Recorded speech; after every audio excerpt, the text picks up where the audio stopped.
Hello everybody from Plant Reviews UK. Today is the 6th of August and in this video I'm talking about a beautiful species of Cattleya that is, as many of my followers and subscribers know, my favorite orchid genus. And the species is Cattleya violacea. The species comes actually in different varieties, and I bought 4 varieties about 2.5 years ago for my birthday from Celandroni in Italy before Brexit, and the one that is in blooming now is Cattleya violacea, forma semi-alba flamea, characterized by these beautiful white flowers with almost completely purple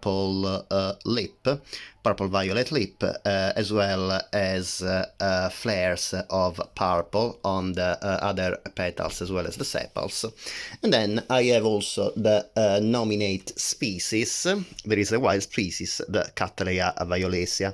I wanted to do a video with both varieties in bloom. Unfortunately, this one is still in bud, is opening just now, and in my flamea the petals are a little bit aging, so I decided to do a video today because anyway tomorrow I'm going in holiday in Italy, so I don't think when I will come back the flowers of this beautiful violacea will be still standing on the plant, but I really wanted to show you how beautiful this color is.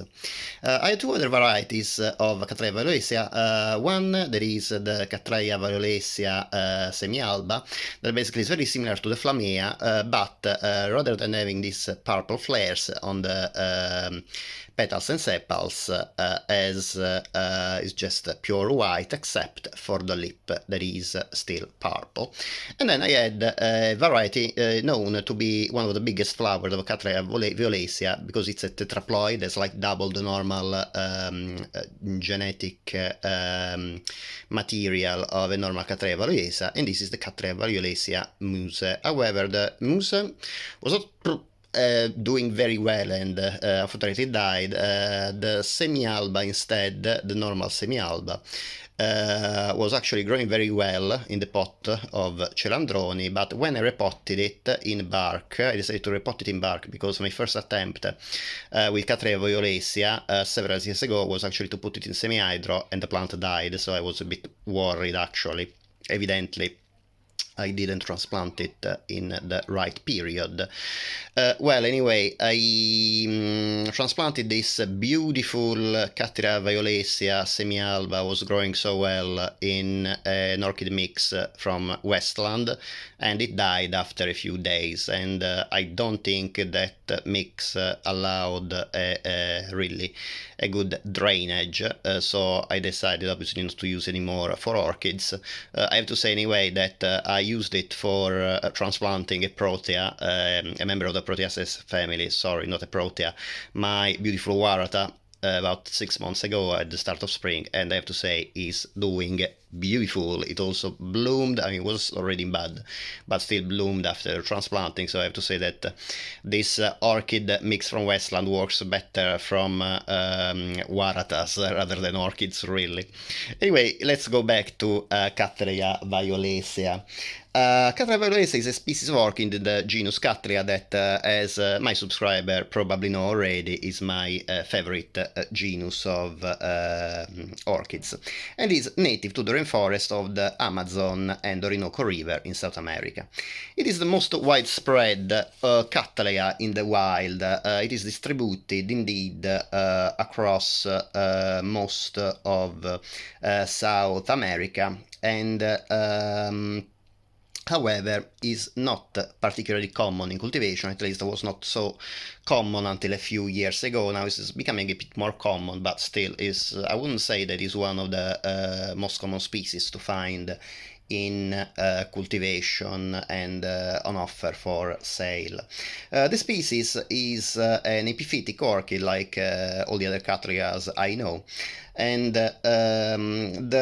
it grows on tree branches near rivers, usually about 200, between 200 and 700 meters above the sea.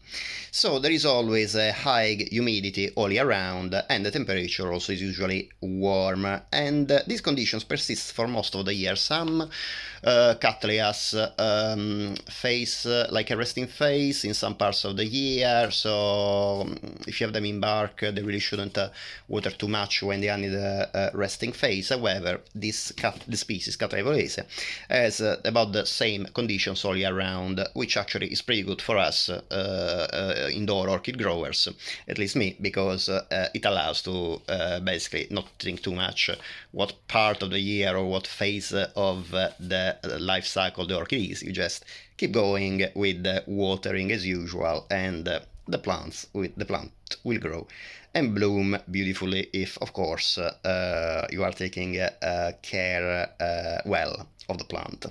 About this condition, so considering my failure to repotting in bark my semi-alba, I decided to try again with semi-hydro in these two other orchids, and I have to say, as you can see, I repotted them about I would say probably 9 or 10 months ago, and I have to say they are absolutely beautiful. You can see the amount of roots they actually put in the in my pot, as well as also this other one, the normal Cattleya violacea, not only the flamea. I'm really happy of this cultivation in semi-hydro, how it's going this time, and definitely considering the plant needs a constant amount of moisture, I would say that semi-hydro is probably the best medium I can grow this orchid in, at least in my environment. That anyway, I live in the UK, in Kent, so usually it's quite humid all year round anyway, and it's never too hot really. Kent, sorry, is a county in England, United Kingdom, for obviously all of you that don't know where Kent is. About the plant, the species is a medium-sized Cattleya. I wouldn't say it's a small Cattleya, but it's not a big either. Usually it grows about 20 centimeters tall, and as you can see, that's about the size of my plant as well. This species belong to the group of Cattleyas called bifoliate Cattleya, because from each pseudobulb they developed two leaves and not just one, like the so-called unifoliate Cattleya. And actually you can see here a hybrid, Triumphal coronation Shato, that is still a unifoliate Cattleya, so obviously the ancestral species, at least most of them, must have been unifoliate Cattleya, because you can see that in this one, from each pseudobulb develop only one leaf. Usually the unifoliate Cattleyas are the ones that produce the biggest flowers, and just a few. Bifoliate Cattleyas usually tend to be, the flowers tend to be smaller, but they're produced in higher numbers. Even if Cattleya violacea, from a point of view, is exception, unfortunately it's not the exception for the size of the flowers, because they are actually still pretty small compared to the unifoliate Cattleyas.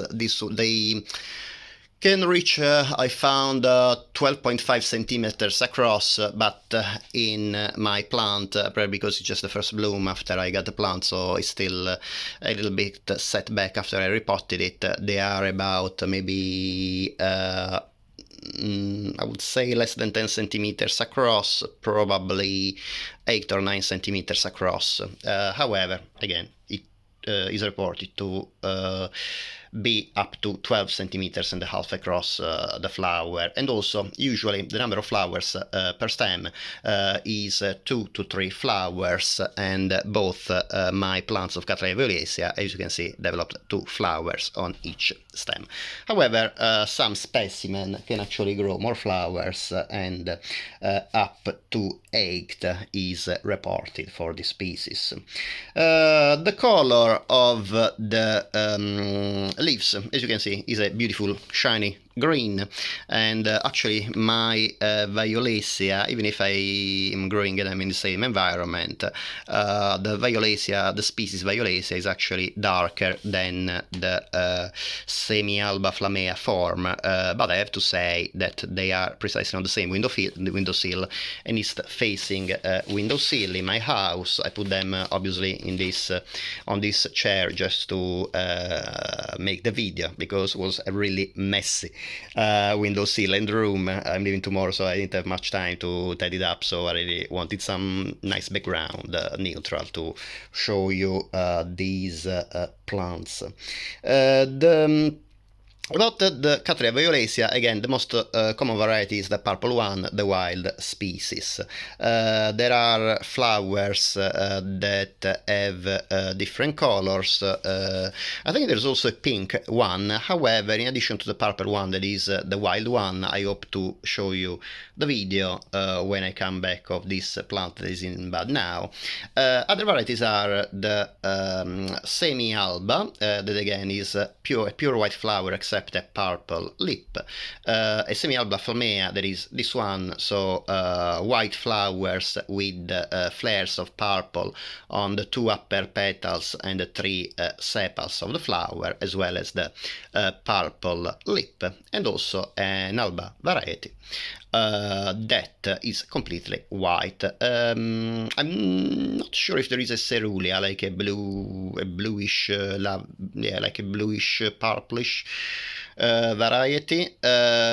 I'm not aware there is, but I will check it out, and of course I will put it in my notes with a link for you to see it, if there is already several species of Cattleya actually a cerulean form. Again, if you like bigger flowers, there is a variety called Muse tetraploid. Unfortunately, I lost that one, but the flowers are very big, because again, it has about double the amount of the genetic material. It's a tetraploid variety of Cattleya violacea. Another feature of the very peculiar flowers of the Cattleya violacea are that usually Cattleya has a kind of flat flower from which the lip protrudes. However, as you can see here, the flowers of the Violacea are very, very peculiar.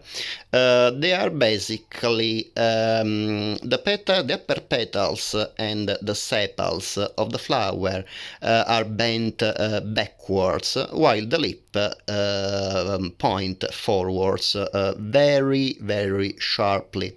It reminds to me a lot of a daffodil called Narcissus cyclamineus, because obviously cyclamens have also their petals pointing backwards, but in my opinion resembles even more than a cyclamen this daffodil, the Narcissus cyclamineus, because also Narcissus cyclamineus has a protruding forward corona, the cap of the daffodil, that vaguely resemble the lip of the orchid, and the tepals of the daffodil, like the upper petals and the sepals of the orchid, point backwards. The color obviously is completely different. The Narcissus cyclamineus is yellow with the orange trumpet, while as you can see the color of the Violacea is completely different.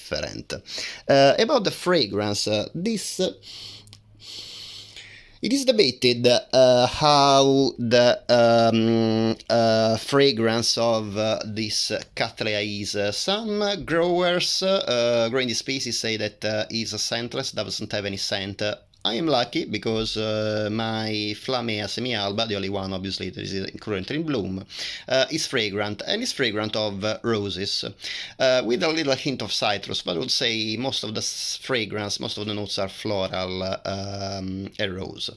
It's not a very strong fragrance. I definitely wouldn't recommend this Cattleya if you're looking for a very strongly fragrant Cattleya, but it's still a very nice fragrance, sweet, and I would add the color of this Cattleya are so gorgeous that really, even if it's not particularly fragrant, definitely worth a place in the collection of any orchid grower, particularly, of course, if you love Cattleyas.